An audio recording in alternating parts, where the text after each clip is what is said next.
करंजा बंदरात बोटीला आग, बोट जळून खाक. उरण तालुक्यातील महत्त्वाचे मच्छीमार बंदर म्हणून नावलौकिक असलेल्या करंजा नौपाडा येथील बंदरावर उभ्या असलेल्या बोटीला मंगळवारी दिनांक 19 सकाळी 9 वाजण्याच्या सुमारास भीषण आग लागली. या आगीत ही बोट पूर्णपणे जळून खाक झाली.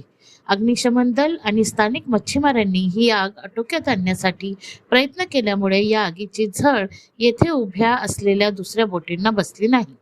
जळालेली ही बोट अर्धवट बांधलेल्या अवस्थेत होती. दीपराज नाखवा यांच्या मालकीची ही बोट होती. बोटीचे बांधणी चालू असताना दीपराज नाखवा यांचे निधन झाल्यामुळे या बोटीची बांधणी थांबली होती. मंगळवारी बोटीवर काहीतरी काम सुरू असताना या बोटीने पेट घेतला.